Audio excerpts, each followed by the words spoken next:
Hello guys, for this week we are going to keep working in the present time but with the present continuous. So let's see what it is about. What is it? So the present continuous, it is also known as present progressive. So present progressive is the same as present continuous, okay?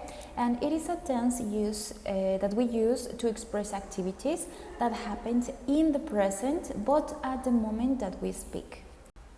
We use the present continuous to talk about actions that are happening right now.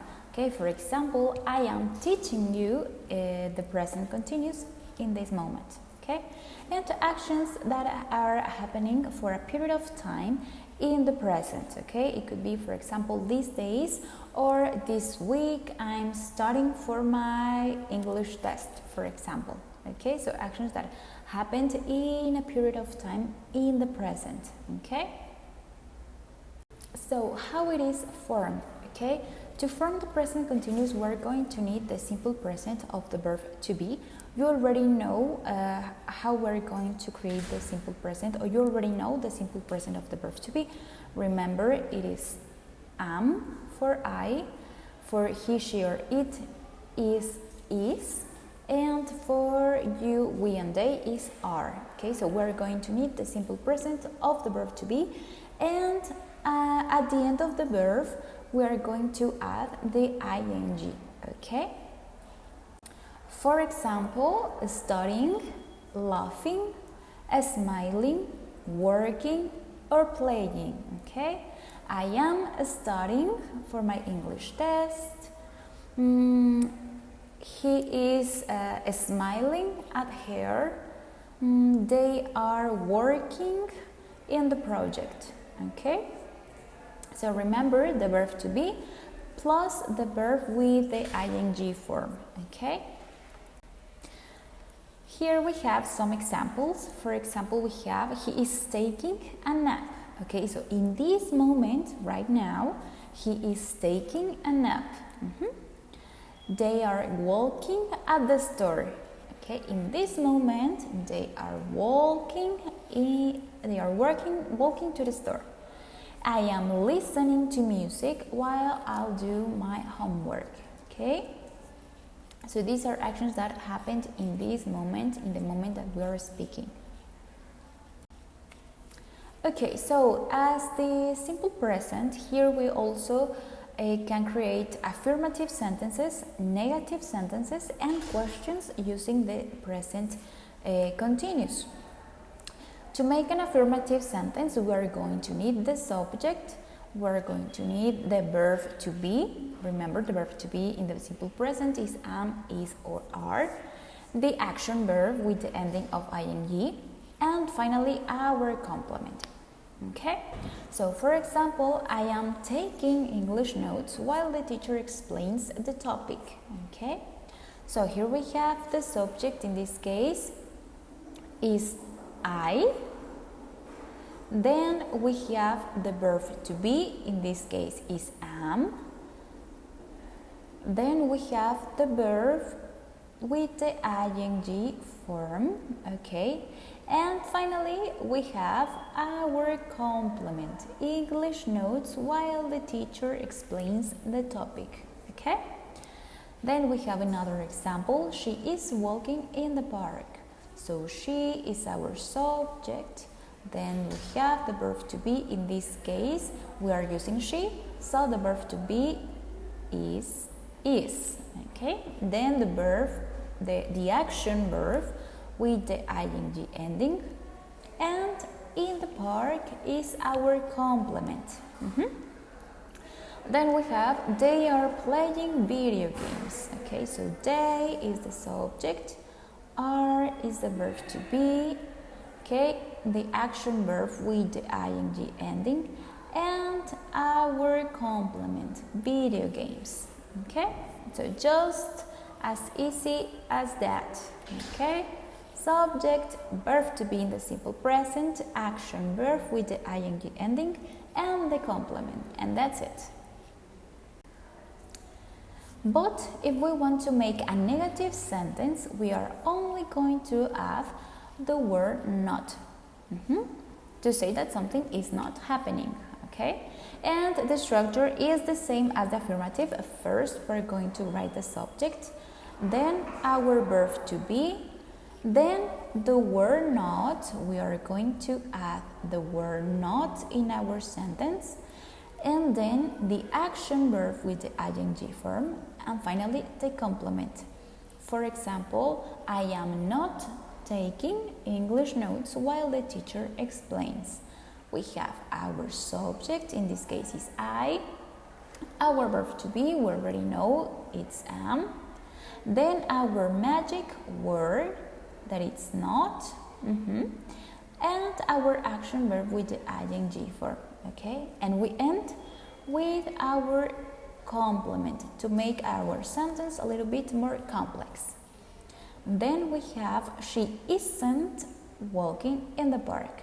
Remember that we can make our sentence shorter, and we are going to contract the verb to be with the word not to make it smaller. She isn't walking in the park. So she is our subject. Here is our verb to be, okay? The contract way it's of not is nt, so we are going to put together the verb to be with the word not, in this case isn't, then the verb, the action verb with the ing ending, and our complement at the end, in the park. Very good. Then finally we have, they are not playing video games.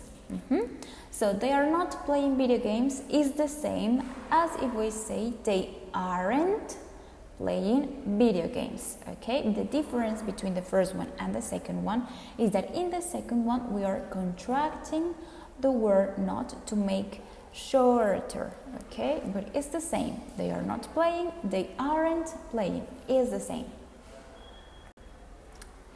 And finally we can make questions with our present continuous. Remember that in English we have two different ways to create questions. We have the closed questions, that are the yes and no questions, and the open questions. In these open questions we need more information.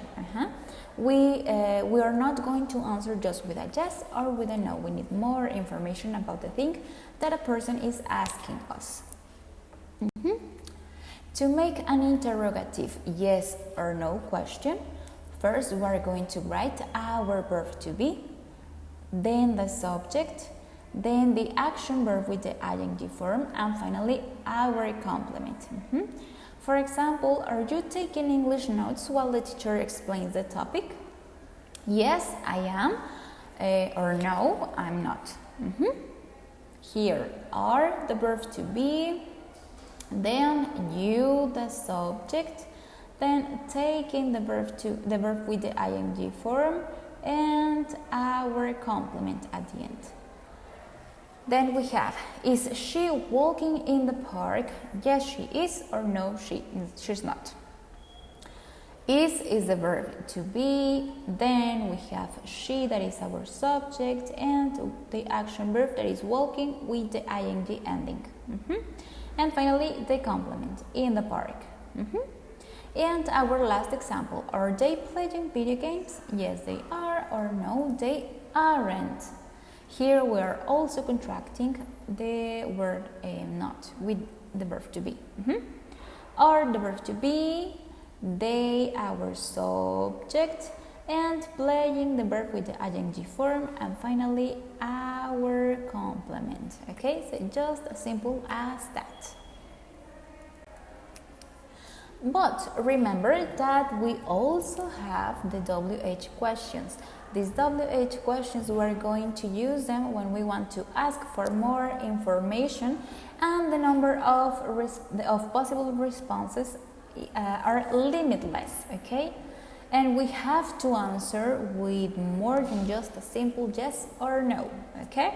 Remember, we have what to ask for information about something, when to ask about time, where to ask about a place or position, which to ask about choices, who to ask about person or people, and why to ask for a reason, and how to ask about a manner or condition or quality. Okay? So you already saw these WH questions for the simple present. So in the present continuous are going to be just the same. The meaning is the same. Just instead of using the simple present, we are going to use the present continuous with the formula that we already saw. So, for example, what are you doing tomorrow night? So, to make a question with WH, first we are going to write our WH question, then the verb to be, then the subject, in this case is you, then the verb with the ing form, and finally our complement. Who is the person working in the lab? Is the same. Who, the WH question, then we have is, that is the verb to be, then in this case the person, okay, is the subject, and then our verb with the ing ending, and finally the complement. And then we have finally, where are you buying the candies? Okay, so where, our WH question, then we have the verb to be, then we have our subject, in this case is you, then we have the verb with the ing ending, and the complement, in this case are the candies. Okay, and just as simple as that, we are going to end this topic. Okay, as you can see, it is a very simple topic. So remember, we have to use the present continuous to talk about actions that are happening in the moment or for a period of time in the present. Remember, as the saying, that as the simple present we can make affirmative, negative, and questions with the present continuous. Okay, so this is all for this topic, and please keep working during the week with this topic. So this is all for this video, and I'll see you in the next one.